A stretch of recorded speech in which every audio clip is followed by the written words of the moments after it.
Voilà, nous sommes dans la troisième partie de cette conception et nous allons essayer du mieux que nous pouvons de finaliser. Donc, nous allons essayer comme ça de vérifier partout s'il n'y a pas de défection sur notre logo. Quand je parle de défection, je parle ici des fautes, des erreurs de conception. Vérifions si les contours sont nets partout. Vérifions si les contours sont nets partout. Et après cela, on pourra décider d'avancer ou non. Par exemple, ici, j'ai comme impression, bon, ce n'était qu'une impression qu'il y a un déchet, mais il n'y en avait pas. Voilà, notre logo est bien propre. Donc, l'étape de finition du croquis est comme ça terminée. Maintenant, nous allons passer directement à l'application des couleurs dans la prochaine étape. Mais avant d'y arriver, nous allons essayer directement ici de nommer notre logo, puisque ça c'est le symbole de notre logo. Nous allons directement insérer le nom qui va avec. Je rappelle déjà que c'est un logo beaucoup plus artistique, donc c'est le logo d'un illustrateur qui fait en même temps de l'art contemporain. Donc essayons un peu de dézoomer.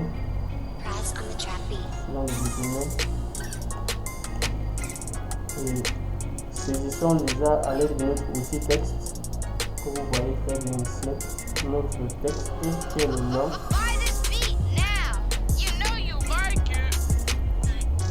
Le nom c'est Artizy. Ça c'est le nom de notre logo. Artizy.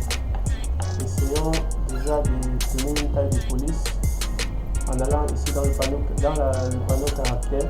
Si vous ne l'avez pas, allez dans fenêtre et chercher texte, puis dans texte vous allez prendre caractère.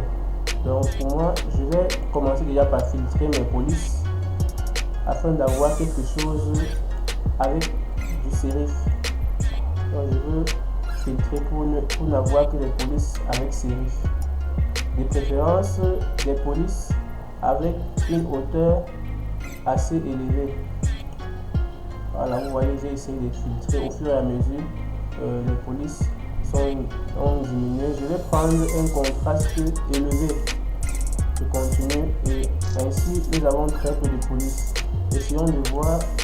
Nous avons ici là one, mais qui est quand même un peu exagéré, c'est trop grotesque. Nous allons retourner dans notre filtrage et enlever la dernière contrainte. Nous n'en voulons vraiment plus. Essayons de vérifier pour voir si nous tombons sur quelque chose de bon.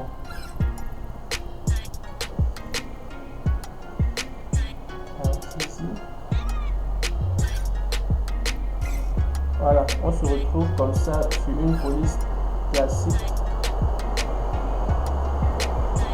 Je peux voir Time New Roman. Nous avons Time New Roman. C'est une police classique, mais je pense qu'il va nous donner quelque chose, qui va nous donner une touche beaucoup plus artistique et créative à notre logo. Positionnons-le déjà et essayons de voir si les choses de notre projet. Vous voyez que ces empattements épousent bien la forme de notre logo. En même temps, on peut déjà aller dans notre logo et remplacer l'une des lettres A par notre symbole. Ça pourra certainement bien marcher. Mais avant d'y arriver, nous allons faire quelque chose.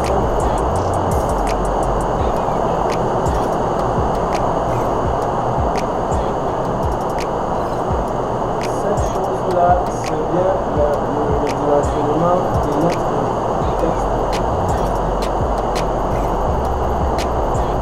L'idée ici est de faire en sorte que notre texte et le logo fonctionnent comme si en 3G, vraiment il fallait nous faire des fiches, couper.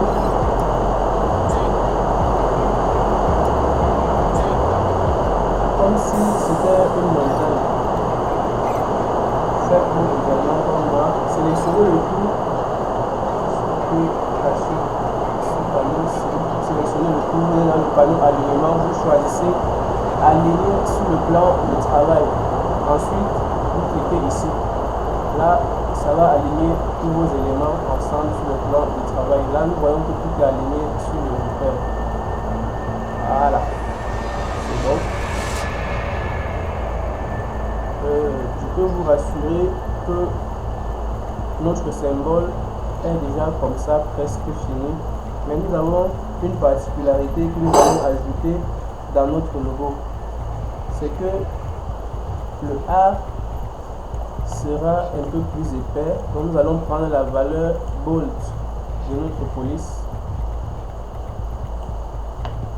Puis nous allons mettre tout notre texte en italique. Bon, ça vaut pas la peine de le mettre en italique puisqu'il va un peu casser l'ambiance de notre logo. Voilà, je pense que nous venons comme ça de finaliser cette étape. Retrouvons-nous dans la prochaine vidéo pour la mise en couleur.